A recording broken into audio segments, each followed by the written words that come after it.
نحمده ونصلي ونسلم على رسول الكريم أما بعد قال الله تعالى في القرآن المجيد والفرقان الحميد أعوذ بالله من الشيطان الرجيم بسم الله الرحمن الرحيم اهدنا الصراط المستقيم صراط الذين أنعمت عليهم من النبيين والصديقين والشهداء والصالحين وقال النبي صلى الله عليه وسلم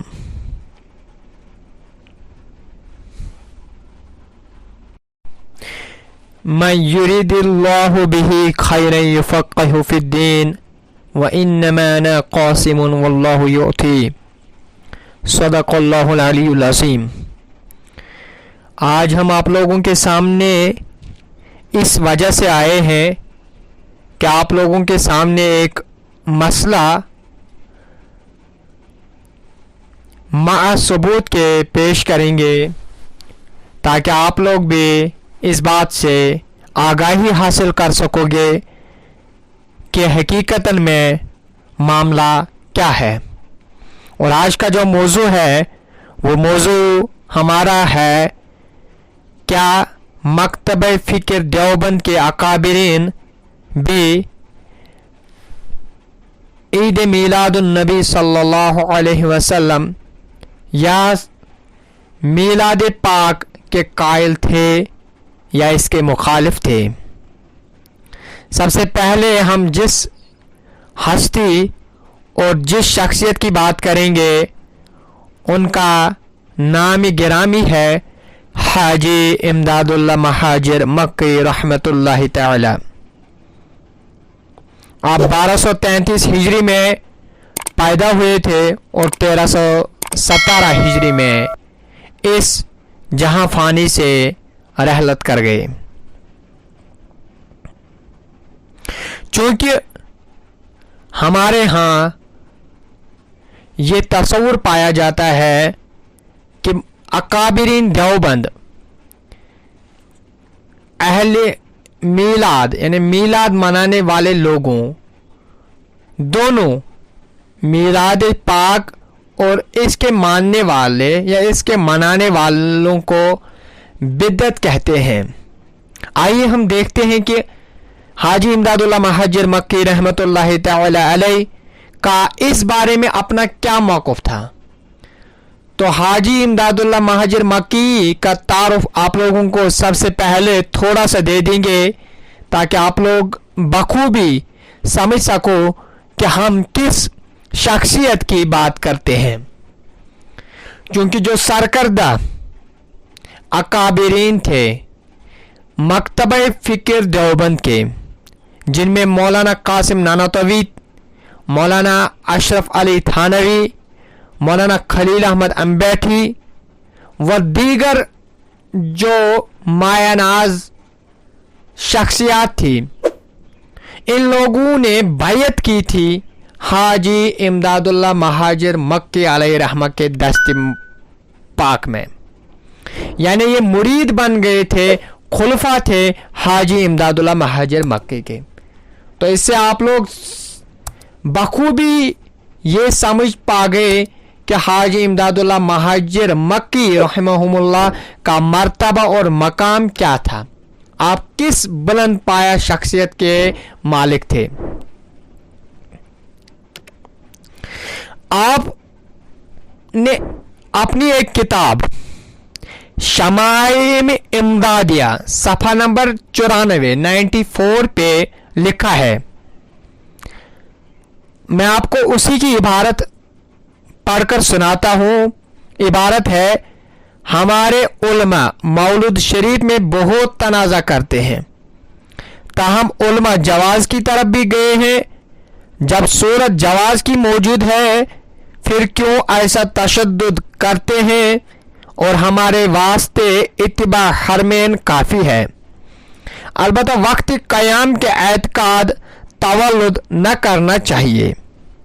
اگر اہتمام تشریف آوری کا کیا جائے تو مذائقہ نہیں، کیونکہ عالم خلق मुक़य्यद बस ज़मान व मकान है, लेकिन आलम में अमर दोनों से पाक है। पस कदर रंजा फरमाना ज़ात बाबरकत का बईद नहीं। इस पे हम थोड़ा सा वजाहती बयान आप लोगों के लिए रख लेंगे, क्योंकि इमदादुल्लाह महाजिर मक्की रहमहुल्लाह यहाँ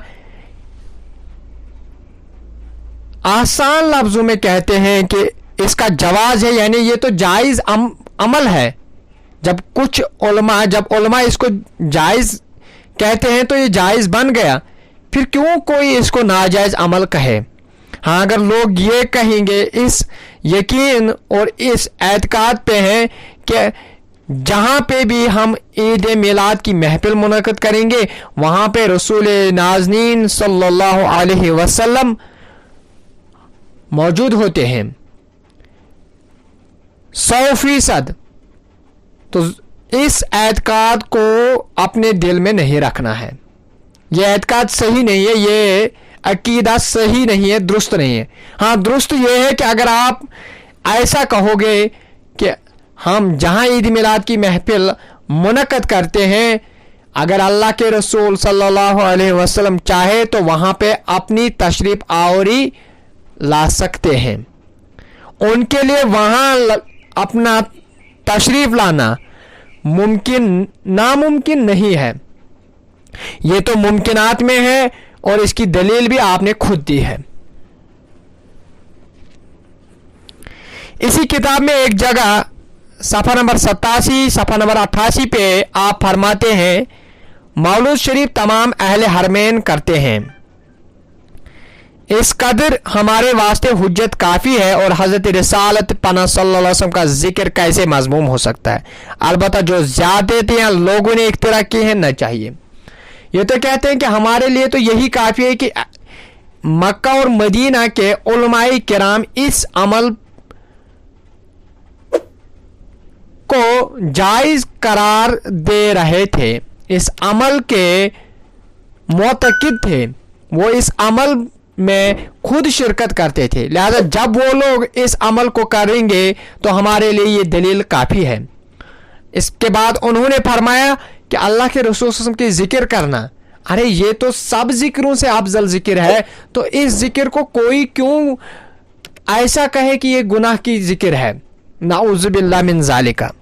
और फिर आपने फरमाया कि लेकिन कुछ ईद मिलाद नबी की महफिलें मुनक़द करने वाले लोग उसमें ऐसे चीज़ें भी दाखिल कर गए जिन चीज़ों का इस्लाम से दूर का भी वास्ता नहीं है।